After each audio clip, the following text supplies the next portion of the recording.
The deadlock of World War I trenches created the perfect conditions for a new class of soldiers to make a name for themselves as the most hated men on the battlefield: snipers. Yes, sharpshooters existed before the Great War, but now they're about to evolve into something horrific because of 4 new things that came together at once.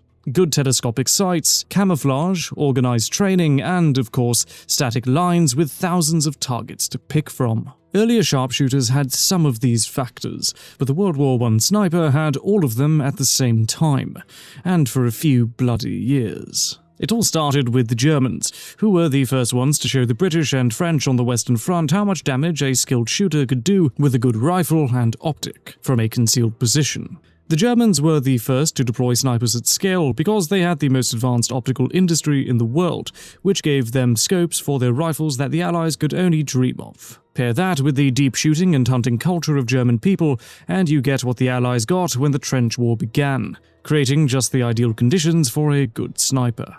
If you wanted to see anything, the soldier had to lift his head above the earth and sandbags protecting him from direct fire.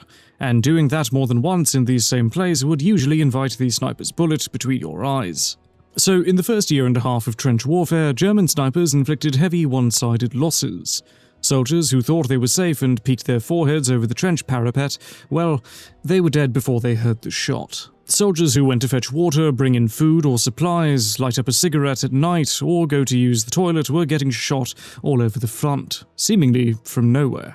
Just a single shot was heard, and no one had any idea where it came from. This started happening a few times a day in any given trench section, and it soon began to spiral out of control. German snipers would creep out into no man's land at dawn and slowly settle into a hidden position, where they'd stay motionless for a whole day, making sure they blended into their surroundings. He'd set up this almost invisible position, lie down, and wait for an enemy head to appear. He'd get to know the whole trench section, and where the enemy soldier was most likely to expose himself. He'd watch for cigarette smoke or shadows behind the parapet, and just wait for the enemy's one wrong step to take the shot. The British were losing about 5 men per day at any given trench section just to snipers. The more important the job the soldier had, the bigger the target he was. For example, snipers preferred officers, then artillery observers, machine gunners, messengers, anyone that would damage the enemy the most if he's taken out. However, soldiers getting killed wasn't the whole problem, because everyone in the entire trench section was anxious whenever a sniper was active nearby. They never knew when or from where he was going to shoot, and whether they were the next one to simply do their daily duty and get killed by a random bullet. It took months for the British High Command to finally admit that this wasn't a case of lucky shots by German soldiers, but that they had a new, organized, systematic form of warfare working against them, and that they absolutely didn't have any answer to it. Soldiers in the trenches had to use periscopes or various mirrors if they wanted to take a look at the enemy line without losing their heads. They even tried out periscope rifles to shoot back like at Gallipoli. But the first big problem for the Allies was the equipment. After they captured a few German rifles with high-quality telescopic sights, they realized that they didn't have anything like that. So in order to respond, the Allies started improvising, getting precise hunting rifles and any optical sights civilians could donate. But the Allies had another problem, because the German snipers began using steel plates with small loopholes, through which they'd peek their rifles, and then shooting while protected from return fire. So the British got creative and brought, listen to this, elephant guns, rifles, literally used for elephant hunting in Africa, to shoot through those steel plates. And as you'd expect, it worked. Only the recoil was monstrous when firing from a prone position, and it could easily break the soldier's collarbone, which did happen.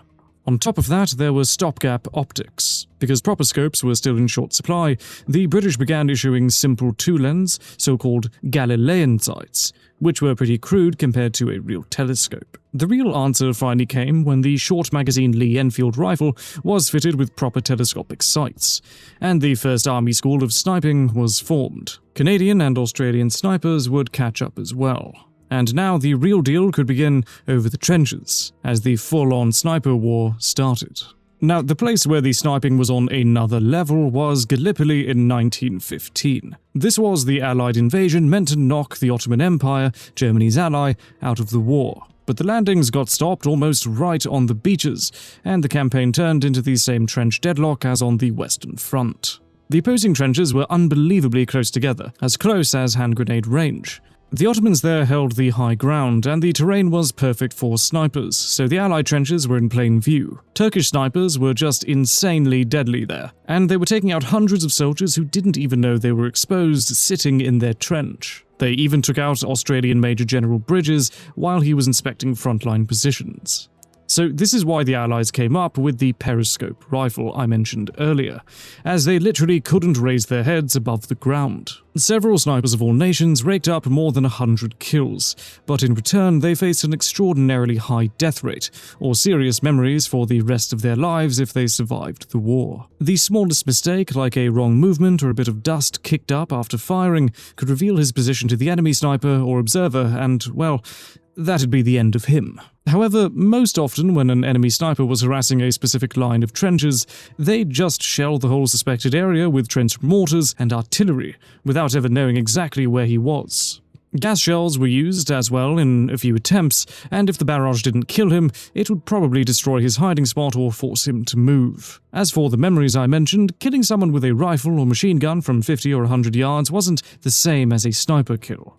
Even in hand-to-hand fighting, as terrifying and personal as it is, it's still not like the sniper kill. He'd usually watch his target for some time, waiting for the right moment to end his life, with a clear view of his face the whole time. Also, it's not the most heroic job in the world when you shoot someone just trying to go to the toilet or grab supplies, while he can't even see you, let alone fight back. This isn't going to sit right with any relatively normal human being. So they had their own share of what was then called shell shock, or what we know today as PTSD. But not all snipers were feeling sorry for their enemy. Some were disturbingly creative in terrorizing the other side, or in squeezing out as many kills as they could. There were tactics like wounding a soldier and then waiting for his comrades to try to save him, which brought in more targets. The comrades were left with a choice: listen to their friend and do nothing, or risk being killed themselves. Some snipers preferred aiming for the stomach, as the soldier would, take longer to die and so send a strong message to everyone around him. With snipers doing all kinds of things like this, plus the whole nature of killing from a hidden position far away, they basically lost the privilege of surrendering like regular soldiers. Men captured with a scoped rifle were, in the best-case scenario, shot on the spot. In the worst-case scenario, well, the outcome is the same. It simply lasts much longer and, let's say, it leaves no option for an open casket. The French were the first to seriously start working with camouflage, which is, by the way, their word meaning to disguise. Soon plenty of other, quite creative tactics were born, like if there was a tree still standing in no man's land, they'd make a careful copy of it and replace it during the night, usually under the cover of a bombardment to mask the noise. The morning came, the same battered tree was still there, only this time it was hollow with the observer or sniper inside, now with a good look at the enemy trench. The same thing could be done with a horse corpse. They'd make a careful copy, then swap the real dead horse lying in no man's land for the fake one with a sniper inside. He'd even have a telephone wire running back to his trench to report what he saw. But it went even further than this, because they also began making fake human heads. These dummy heads would be slowly raised over the trench, simulating a soldier trying to take a peek at the enemy line, basically baiting the sniper's shot. Some even had a cigarette in their mouths with a tube through which the soldier would draw air to make it look like the fake head was smoking. And the key thing here is to use several such fake heads, so something called triangulation could reveal the sniper's exact position. Once the dummy was shot, the men would examine the angle through which the bullet went and draw a line on the map. It would show the direction of the sniper, but not exactly where he was. However, if they got another dummy shot nearby, meaning it was most likely by the same sniper, they'd draw another line on the map, and where the 2 or 3 lines from different positions crossed, that was the exact location of the enemy sniper.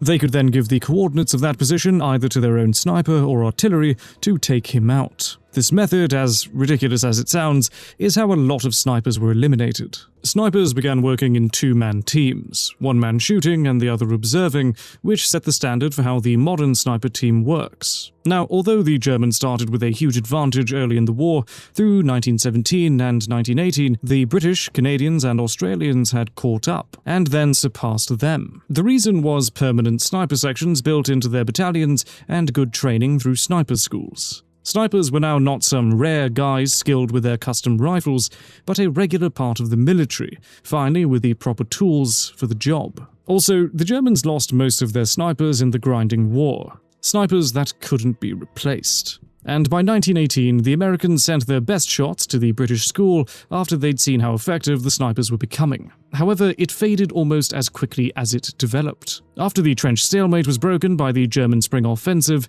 and then turned into the final months of open mobile combat, the snipers all of a sudden lost their ideal killing ground. By then, there was hardly any need to lie for days in a concealed position to stare at your enemy. So toward the end of the war, they saw little action.